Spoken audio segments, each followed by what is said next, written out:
¿Vas a sentar un poco más atrás? No, pero lo corro para atrás. Ahí, ahí. Ahí. Ya está, amigo. ¿Estoy en vivo? Sí. Ah, porque no sale acá. A ver. Este.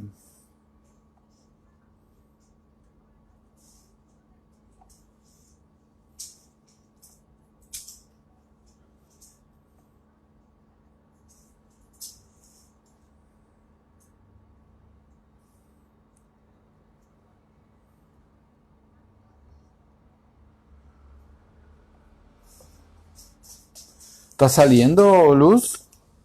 Ahora un poco. No tengo ni idea porque no veo. Te digo. Ya hay 5 personas viendo, así que sí. Ah, ok. Porque acá no sale. Ok. Es que no son las 1:30 todavía. No sé, ni 29. ¿Me alcanzás el mate, hijita? Gracias. Bueno,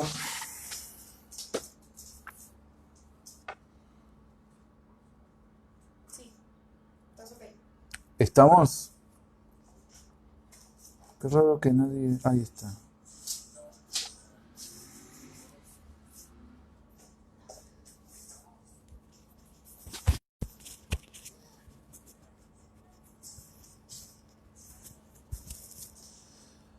Bueno, buenas tardes a todos de vuelta. Ah, después me prendes. Eh,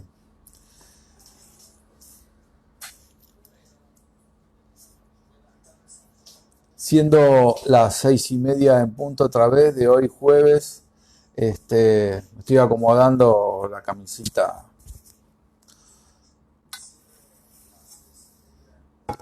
Si no, después las chicas me reclaman, me dicen, estaban medio deshecho el otro día.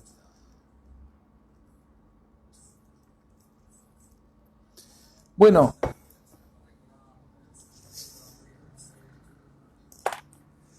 vamos a. Hoy seguimos con la vida del almirante Brown, que ya aclaré la semana pasada que yo no soy un historiador, sino que soy. ¿Sabes qué? Que se escucha Sí, porque está sacando. el delay, sí. Que no soy un historiador, que soy un médico, pero que me pareció importante por este tema de transmitir la historia de Brown, que cumplió años el 22 de junio, y por eso se me ocurrió estudiar a fondo la vida de él y transmitirla, este, sino para que después reflexionemos sobre el concepto de patria y el concepto de cinismo. Yo ya la semana pasada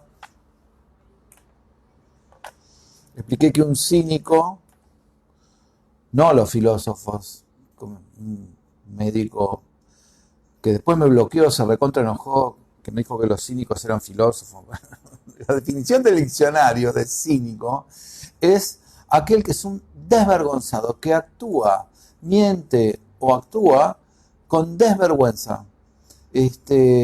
Por eso yo explicaba lo de los escrúpulos. Escrúpulos es una palabra que significa piedrita. Piedrita en el zapato. Escrupus es una piedra, pero cuando uno se le mete una piedra en el zapato, una piedrita, eso es un escrúpulo. Y uno cuando tiene un escrúpulo, o sea, cuando tiene una piedra en el zapato, no puede. Lo único que piensa es en sacársela. Una persona con escrúpulos solo piensa en la cagada que se mandó. Pero una persona sin escrúpulos no le importa nada, es un desvergonzado. No tiene ninguna piedra en el zapato, aunque haga un desastre. Y por eso, por esos dos conceptos de patria y de cinismo, según el diccionario, no según la filosofía, es que se me ocurrió transmitir la vida de Guillermo Brown, muy poco conocida, muy poco divulgada en la historia argentina. Eh, Muy bien, brevísimo resumen porque tenemos muchas cosas para comentar. Nace el 22 de junio de 1777 en Irlanda, ahogados por Inglaterra económicamente, entonces el padre resuelve irse con el hijo mayor, que era el almirante Brown, pero tenía 9 años, a Estados Unidos, porque tenía un amigo allá que lo iba a recibir. Llegan a Estados Unidos, el amigo se había muerto de peste y el padre a los pocos días también enferma de peste y muere. Y queda este chiquito desconectado de su familia de Irlanda, de sus hermanos, de su mamá, y solo, y empieza a deambular, y al final termina arriba de un barco norteamericano que en él se pasa 2 años, perdón, 10 años, y una vez que está ahí, llega a capitán, porque aprende todo, pirateaba todo, se transforma en un marino.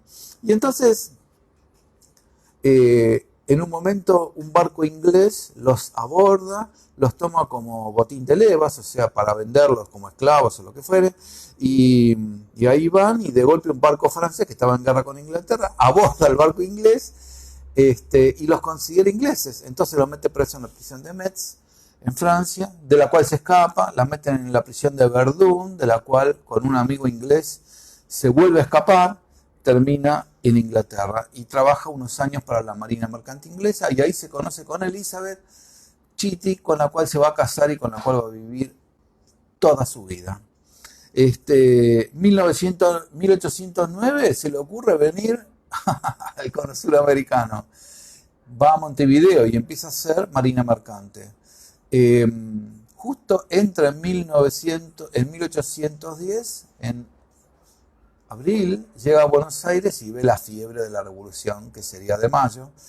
Le encanta, porque él ya venía loco contra los ingleses, independentista, libertario. Y entonces le dice a Elisa que se va a quedar en estas tierras. Bueno, le pasa de todo, no quiero entrar. Pasan los años,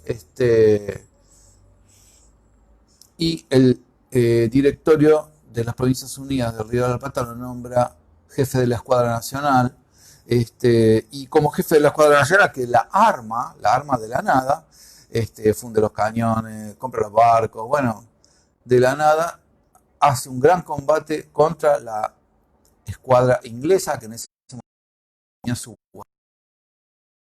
imposible vencerla. Bueno, él toma la isla Martín García y después toma Montevideo, vence a la escuadra española con todo éxito, y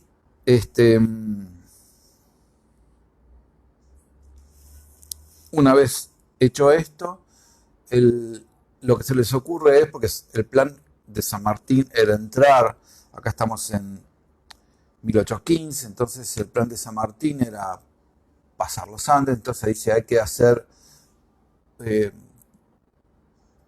corsarios en el Pacífico, y entonces le dice, pero vos quedate. La runfla política empieza a decirle, no, pero vos te quedás acá porque vos sos un héroe nacional, no sé qué. Él se niega, se va, hace toda la campaña del Pacífico, se pasa 2 años como corsario, hace un desastre en el Pacífico, incendia naves, toma prisioneros, llega hasta Guayaquil, lo vencen en Guayaquil porque encalla su barco, lo meten preso, después las otras naves lo van a rescatar, lo rescatan, y termina volviendo a pasar por el estrecho de Magallanes y termina en las Antillas, donde le secuestran su famosa fragata Hércules y enfermo lo tiran en un pueblito de pescadores en el que casi muere, se enferma de tifus, de encefalitis, se cae, se fractura 1000 huesos. Finalmente se recupera de todo eso y se vuelve a Inglaterra, donde se encuentra casualmente con su mujer, que se había escapado de las Provincias Unidas del Río de la Plata, y ahí se encuentran. Ya en Inglaterra, entonces, él seguía con la idea de volver, y entonces, hasta ahí llegamos la semana pasada. Él se enloquece con la idea de volver. Justo Rivadavia está en Inglaterra en ese momento, y él le manda una carta.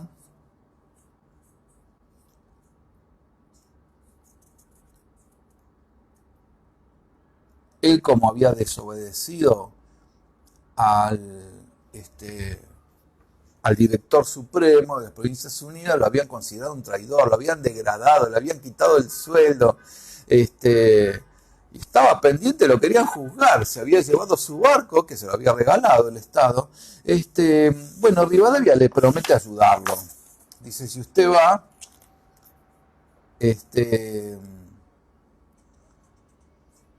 por su honor debe volver pronto. Y entonces, bueno, él, aconsejado por Rivadavia, termina volviendo. A los 3 días de volver lo meten en cana. Lo meten en cana. Y está en cana casi un año. lo juzgan, no le dan bola a nada, la mujer empieza a pasar hambre, los amigos empiezan a prestarle plata. En un momento, ya preso, le escribe al director supremo y dice: hace más de 10 meses que me hallo preso. Yo, señor excelentísimo, ya no tengo de qué subsistir. Los recursos de los amigos que me favorecen están agotados y al fin en una imposibilidad absoluta de subsistencia. Al tercer día de mi llegada a Buenos Aires fui confinado en una prisión militar durante 40 días y después de juzgado por el Consejo de Guerra Militar en un proceso que duró cerca de 1 año hasta que se dictó sentencia, la más injusta que pueda darse. La sentencia fue absolución, pero lo retiraron de manera absoluta del servicio con solo goce de fuero y uniforme. O sea, estaba degradado, humillado, solo podía seguir usando un uniforme.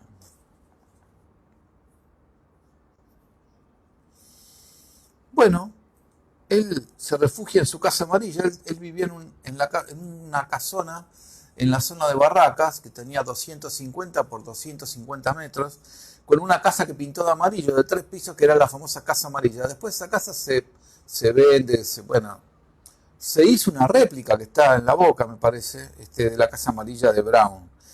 Muy bien, y entonces el problema es que en 1825 Brasil le declara la guerra a la Argentina.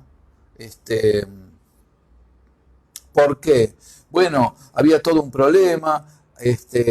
Brasil había anexado Uruguay, que ya no era Uruguay, era la provincia cisplatina para ellos, era una provincia de Brasil. Los uruguayos no querían, hacen las 33 orientales, hacen el Congreso de Florida, piden ser independientes, y entonces, por supuesto, bancados por Argentina, y entonces Brasil dice: bueno, se terminó, Uruguay es nuestra y vamos a declararle la guerra a la Argentina. Y entonces, ¿qué hacen? Traen una flota de 80 barcos de guerra. 80. Tanto que la dividen en 3 divisiones. Una para bloquear Buenos Aires, una para quedarse en el estuario del Río de la Plata y otra para avanzar por el río Uruguay y poder empezar a trabajar en la división de la Argentina. Así que fíjense, 80 buques, la Argentina no tenía nada. Y entonces, ¿qué hacen? Desesperados, los llaman a Brown de vuelta, degradado, traidor a la patria, lo único que podía usar era el uniforme. Dice: por favor, sálvenos de esta. Y ahí va Brown de vuelta, patriota, un irlandés que amaba a su patria, que era esta, y rearma. Habían sacado los cañones, habían hecho una empalizada con cañones. Bueno, empiezan a comprar barcos, lo que pueden. No tenían nada. Recuerden, 80 barcos de guerra tenía Brasil, y Argentina no arma. Bueno, empieza el primer combate, el chabón se va solo a Colonia, se va con 3 barcos. Y lo que se les ocurre es 3-4 barcos que tenían y arman lanchas cañoneras, que eran como unos lanchones largos con un mástil pequeño y una vela, y un solo cañón en la proa es la parte de adelante. Y entonces esas eran las lanchas cañoneras. Lo único que se le ocurre ahora, porque no tenían nada, y el tipo arma de vuelta, por segunda vez arma la escuadra nacional.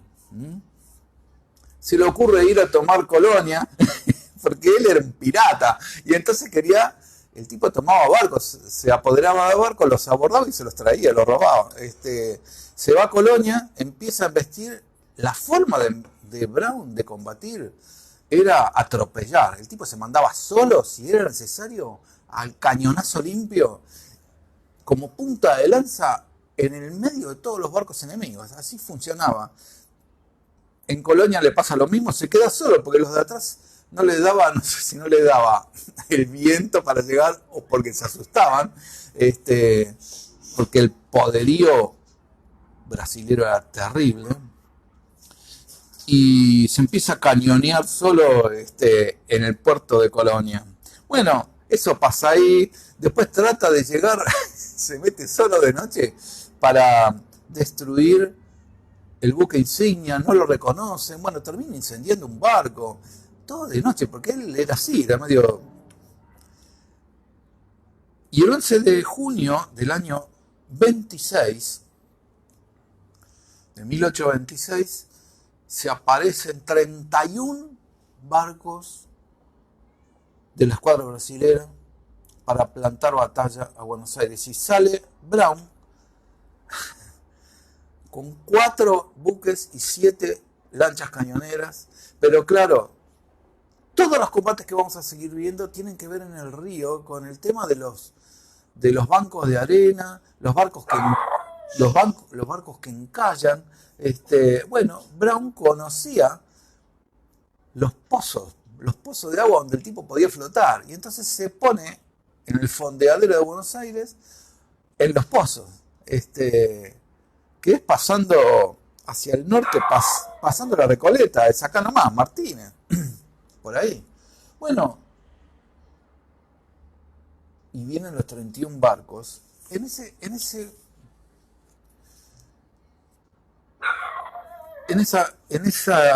combate, Brown proclama: marinos y soldados de la República, ¿ven esa montaña flotante que venía? 31 barcos. Son 31 barcos enemigos. Pronto, pero no creáis que vuestro general abriga el menor recelo, pues no duda de vuestro valor y espera que imitaréis a la 25 de mayo, que era la fragata insignia, que será echada a pique antes de rendida. Fuego arrasante que el pueblo nos contempla. El pueblo entero estaba mirándole el combate. Bueno, empiezan los tiros. Están 3 horas cañoneándose. En un momento hay una anécdota de la importante, porque después voy a volver con esta anécdota del combate de los pozos, mucho más adelante, donde el comandante inglés con la bocina le dice: ríndase y venga a tomar el té a mi camarote. Se llamaba Grenfell. Muchos años después se reencuentran, ya le voy a contar cómo. Bueno, y entonces Brown le dice: no me rinda nada. La bandera la tengo clavada en el poste, no me voy a... porque la forma de rendición era bajar la bandera. La bandera la clavé en el mástil, así que no me voy a rendir. Esto está muy caliente todavía, en vez de con respecto al té, ¿no? Esto está muy caliente, sigamos con lo nuestro. Y se siguen cañoneando. Claro, los brasileños no podían avanzar, al final se empiezan a retirar. Buenos Aires explota de júbilo y finalmente esto duró unas 3 horas, el combate de los pozos, famoso, en donde para los brasileños fue una escaramuza, pero para la Argentina fue, a la palabra de hoy, un empoderamiento terrible. Y Brown volvió a ser el héroe nacional que había sido después del combate de Montevideo o de Martín García. A él no le importaba que lo hubieran degradado, que lo hubieran metido preso 1 año, que lo hubieran traicionado, que lo hubieran llamado extranjero arrogante. Bueno, no le importaba nada. Él siguió adelante, volvió. Esta fue la batalla del combate de los pozos, donde se enfrenta con 4 barcos contra 31.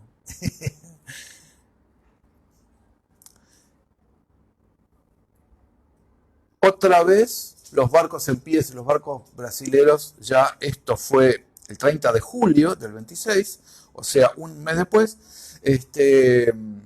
hay una batalla tremenda que es la batalla de Quilmes, donde vuelven a bloquear el puerto de Buenos Aires y Brown otra vez en la batalla de Quilmes manda a llamar en barca y se van 20 barcos brasileños, habían iniciado el ataque contra 7 barcos argentinos, 7 buques con 8 cañoneras. Esto es todo lo que había, contra 20. Bueno, es una batalla tremenda, empiezan a encallar, algunos barcos se encallan,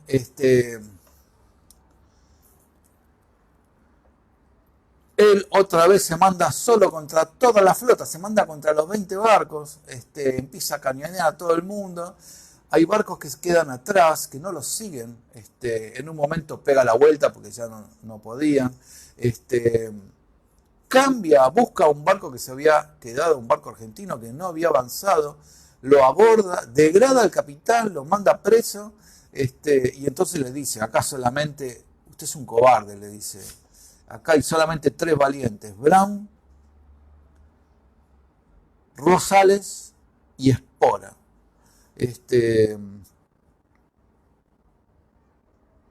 Su fragata, la 25 de mayo, queda varada y la muelen a tiros. 30 impactos de bala, más de 40 muertos arriba en cubierta. Finalmente consiguen, esta batalla dura 2 días y el 30, esto fue el 29 de julio, el 30 de julio finalmente consiguen sacarla de la varadura y entonces la remolcan hasta el puerto de Buenos Aires y termina el combate de Quilmes. La fragata 25 de mayo queda muy averiada, queda en el fondeadero fuera del puerto para repararla. Después vinieron 4 barcos brasileños para tratar de abordarla o incendiarla.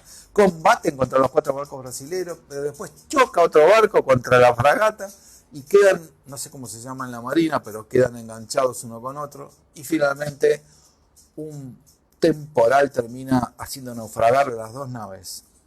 Así pierde, él ya había perdido la fragata de Hércules por una traición de los ingleses en las Antillas, que estuvo en juicio toda su vida, que nunca ganó, y ahora pierde la fragata 25 de mayo, hundida, primero cañoneada, agujereada por todos lados y después hundida. Bien, viendo que no se podía ganar, él agarra una patente de corso y se va con 2 barcos medianos, pequeños casi, se va a volver locos a los brasileños en Brasil. Entonces hace un poco lo que hizo Publio Cornelio Escipión, Africanus, cuando Aníbal invade Italia, Roma, que no lo podían sacar por nada del mundo. Entonces lo que se le ocurre es, bueno, si no nos podemos sacar al cartaginés, yo me voy a Cartago y hace un desastre. Y hace eso, se va con todo un ejército a Cartago, de donde era Aníbal, y hace un desastre ahí, hasta que al final los de Cartago los llaman a Aníbal para que venga a defenderlos. Bueno, hace un poco lo mismo, agarra patente de corso y se va, y así se pasa varios meses haciendo un desastre en Brasil. Quema más de 15 barcos.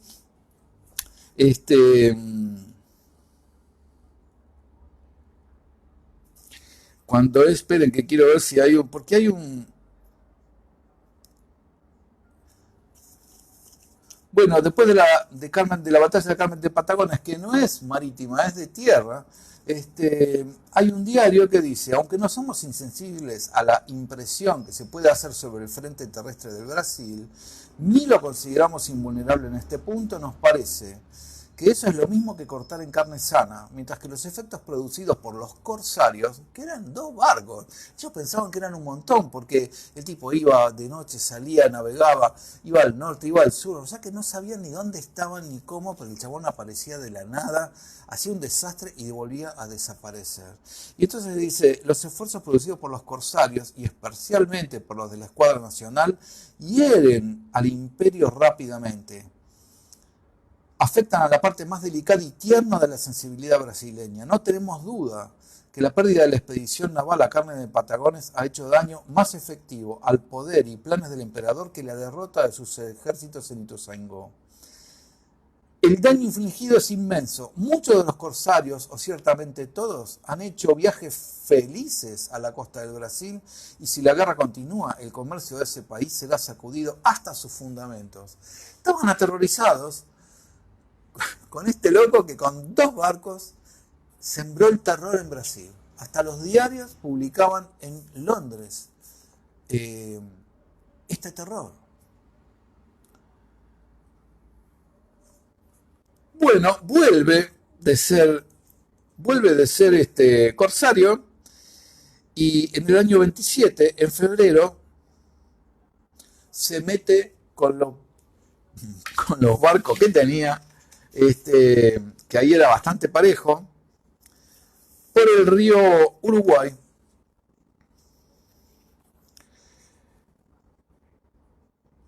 Y llega hasta la isla de Juncal, que está al norte de Martín García.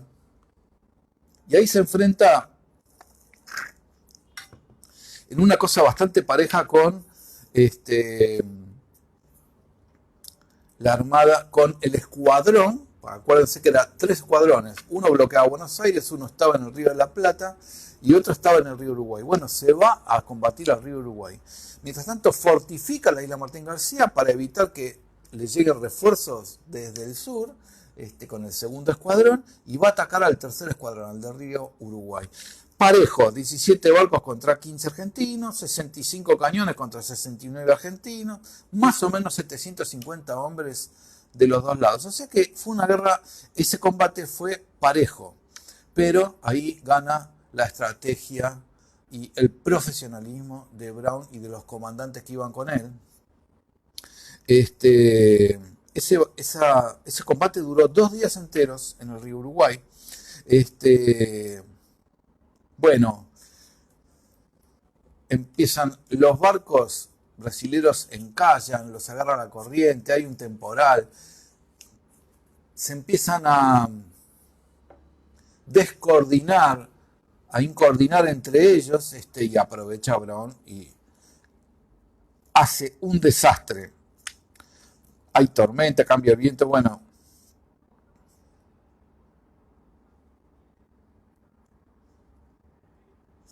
Hay uno de los comandantes de los barcos argentinos es el almirante Seguí. Y entonces Seguí ataca un barco que es el bergantín Jamara, lo ataca, lo aborda, se termina rindiendo. Cuando rinde uno, se sube al barco otra vez, deja tropa y se va a atacar a la Goleta Oriental y también la aborda. Y finalmente terminan ganando ese combate. Mientras tanto, Brown atacaba con todo lo que tenía los demás barcos. Sena Pereira era el comandante que dirigía toda este escuadrón, que era el tercer escuadrón del Brasil, y los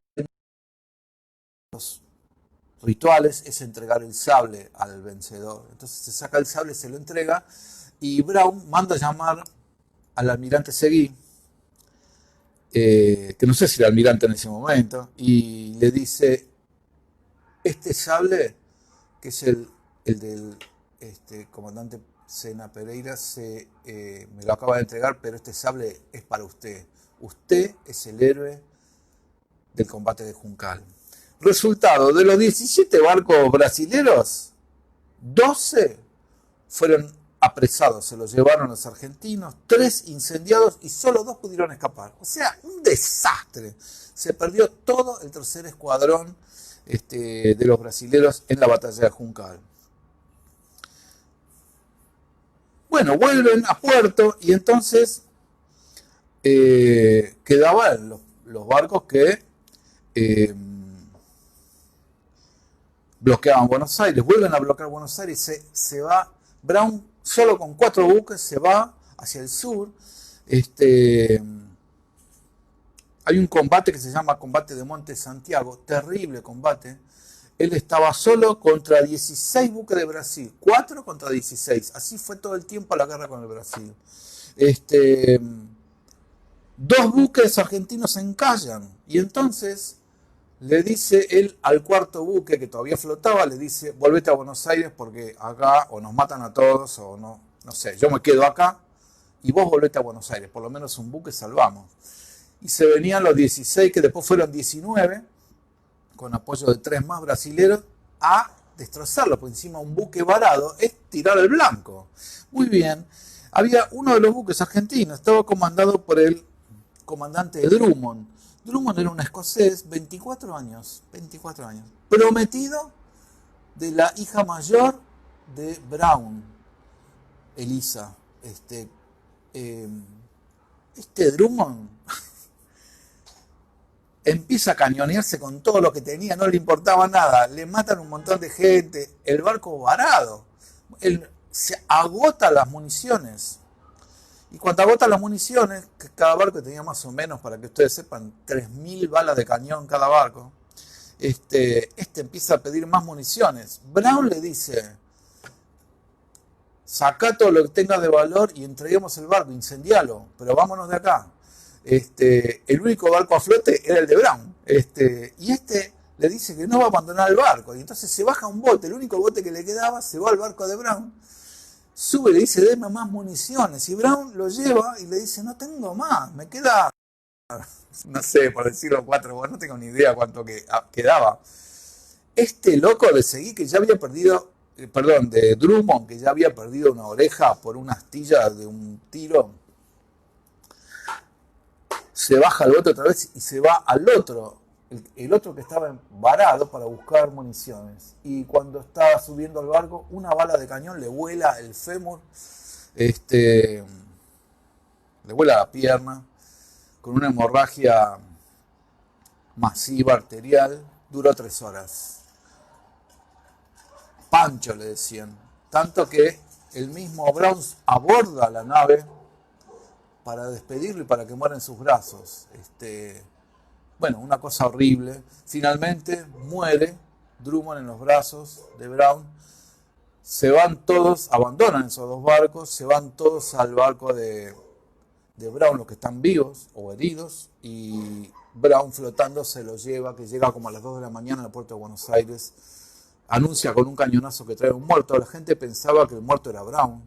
Y cuando encuentran, el que había muerto era Drummond. Hoy hay una fragata argentina que se llama Drummond. En fin, tipo muy... Esto fue Monte Santiago. El combate de Monte Santiago fue 7 y 8 de abril. Bueno, las desgracias de Brown, ¿no? Fin de diciembre de ese año, su hija Elisa, que era la prometida de Drummond, se suicida ahogándose en el Río de la Plata. Bueno, algunos dicen que no, que se fue a bañar con su hermanito, con Guillermo, y que se ahogó. Y otros dicen que en realidad se suicidó. Bueno, la verdad no lo sé, yo no conozco tantos detalles de la historia. Lo cierto es que su yerno, Pancho Drummond, y su hija en 6 meses se murieron los dos. Su hija tenía 17, 18 años, por ahí.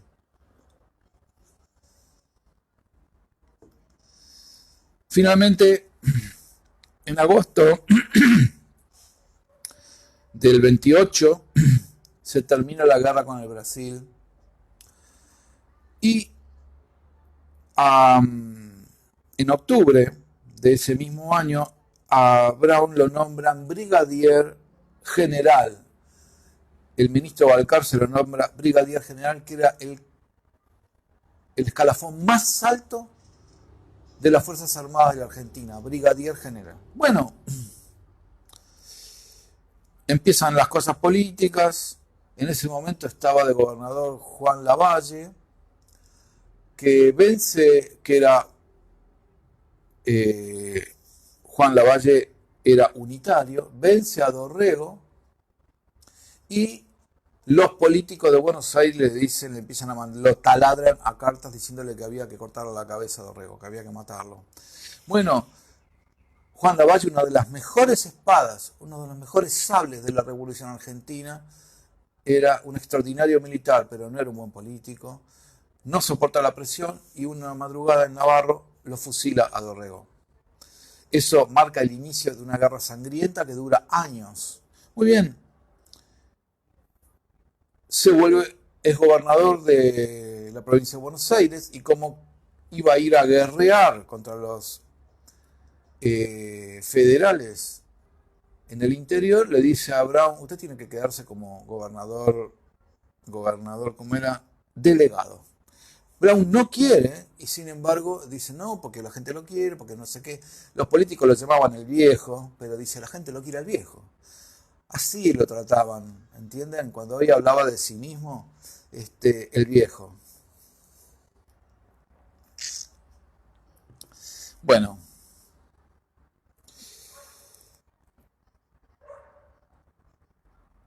me da cosa, me da que lo traten así. Bueno, en fin, finalmente,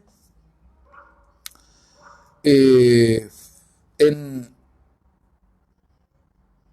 1841 hay otra guerra más, que es la Guerra Grande. Ahí interviene un montón de fuerzas, un montón de mercenarios, está Francia, Inglaterra, Argentina, guerrea contra Uruguay, contra Fructuoso Rivera, que en ese momento había derrocado a Uribe y era, no sé cómo se llamaba el cargo, imagino como el presidente, digamos. No conozco de historia, mucho de historia uruguaya, le voy a pedir a mis amigos uruguayos que me orienten en esto. Ahí es cuando empieza la guerra de blancos y colorados. Bueno, el tema es que Rivera después fue presidente, fue un medio desastre. Después Uribe llegó a presidente otra vez y parece que fue un excelente, por lo que leí más o menos, que fue un presidente ordenado, honesto. En fin, no sé, no tengo opinión porque la verdad que no conozco de historia uruguaya. Pero Rosas, porque muchos unitarios de acá se escapaban a Uruguay y Rosas era enemigo acérrimo de Fructuoso Rivera, así que le declara la guerra, esta guerra grande, y bueno, hay que armar una escuadra otra vez que la habían desarmado. ¿A quién llaman? Al viejo, llámalo al viejo. Rosas no lo quería porque el tipo era unitario, había sido unitario Brown, había estado con Lavalle, Rosas lo odiaba, sin embargo, era el único que tenía experiencia militar, marina, y entonces, con todo el desagrado de su alma, lo manda a llamar. Y ahí se arma, por tercera vez, almirante Brown manda a rehacer la escuadra nacional.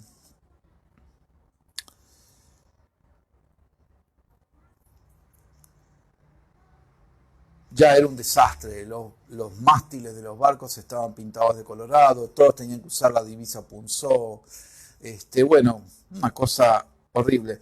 Pelea, se mete, hay una batalla en Corrientes, cerca de Esquina, que es la batalla de Costa Brava.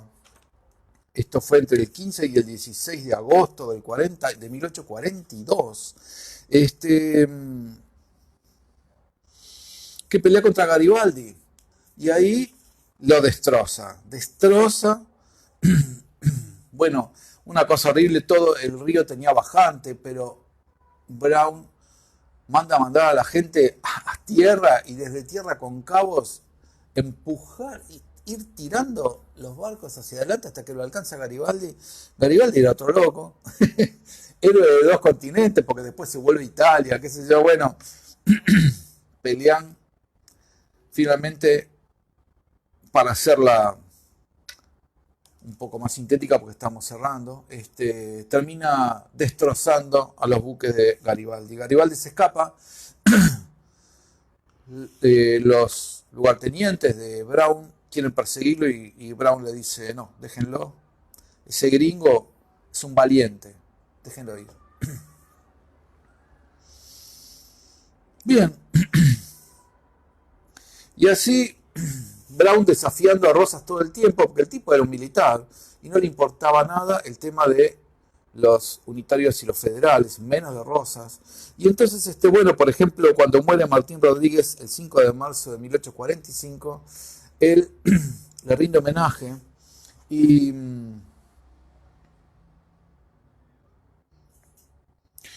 Brown ordena poner todas las banderas a media asta. Y un oficial le dice, ojo que va a tener represalias de Rosas, porque ahí te cortaban la cabeza. Y Brown le contesta, en este momento ignoro si el muerto era amigo o enemigo de Rosas. Solo sé que fue un gran patriota, un gran corazón y un ciudadano insigne. Y esto es al que yo honro, en verdad. Las repúblicas son siempre ingratas con sus buenos servidores. Bueno,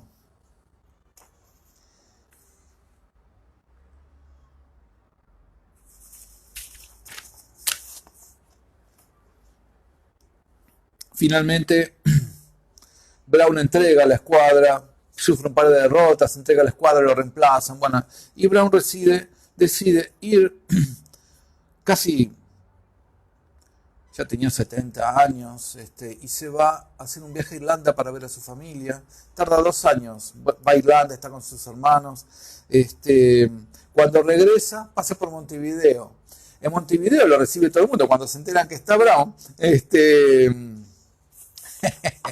Y el primero que lo va a recibir es Garibaldi. Y toman el té con Garibaldi, dicen que tenía una mujer muy hermosa. Esto fue antes de que Garibaldi se volviera a Italia.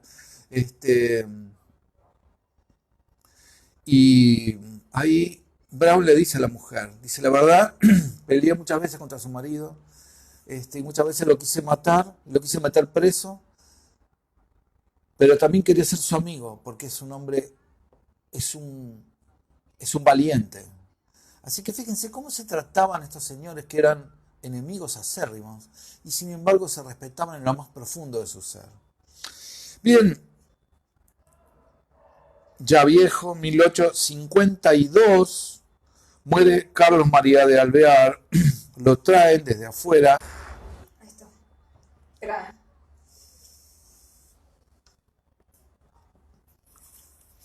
Ahí está. En 1855 muere su hijo Eduardo a los 38 años. O sea que en este país, Brown, que dejó todo, ve la muerte de 2 de sus hijos. ¿Está activo esto? ¿Luz? Sí, está. ¿Está funcionando? Yo lo vi en Facebook. Ah, ok. Y finalmente, el 3 de marzo de 1857, Brown muere. Ah, hay una cosa muy interesante. Acuérdense del almirante Greenfield, que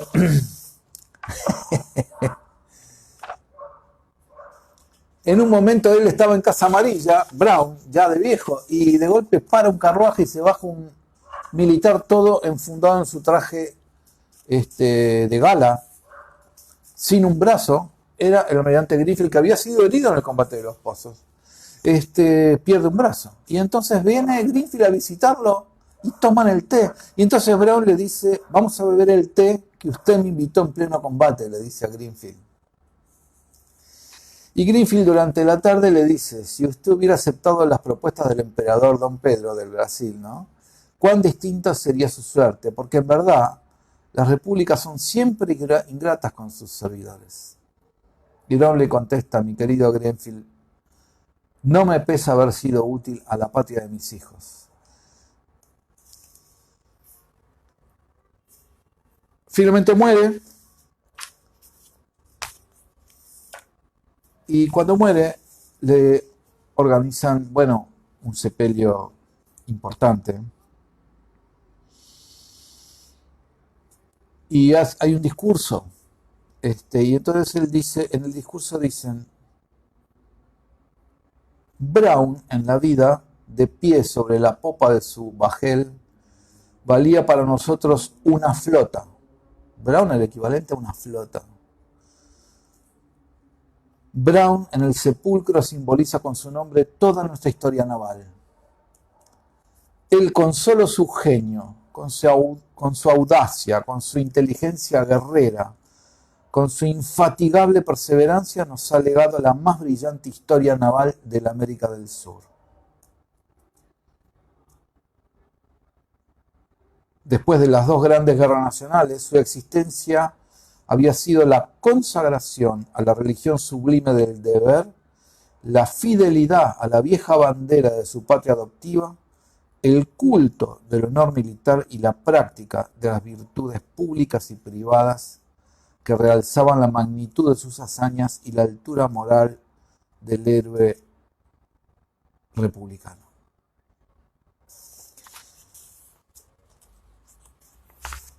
Estoy cerrando. Cuando yo leía la vida de este hombre, que era un irlandés, me acordé de hace unos meses me pasaron un poema un fragmento de un poema que se lo atribuyen erróneamente a Mariano Moreno y en realidad es de una poetisa que se llama Julia Priluski Farni, que se llama La Patria. Y se los traje completo porque el fragmento eh, dice, este poema dice así, se nace en cualquier parte. Es el misterio, es el primer misterio inapelable, pero se arma una tierra como propia, pero se ama una tierra como propia y se quiere volver a sus entrañas.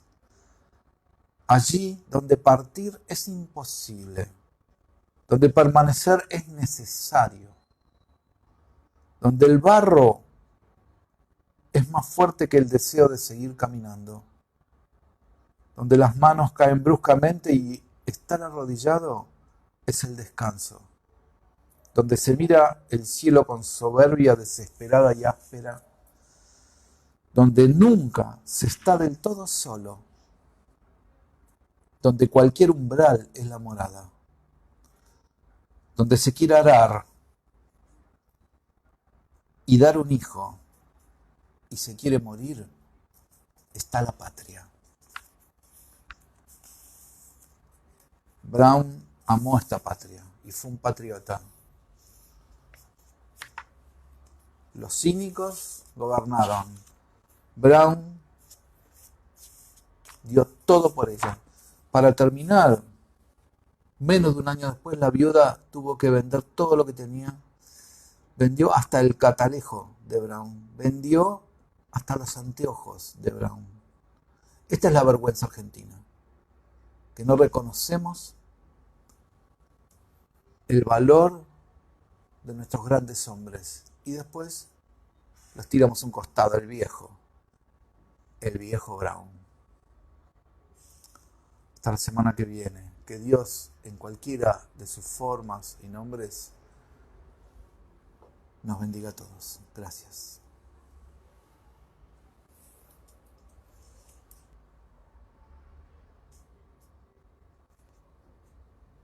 No corta.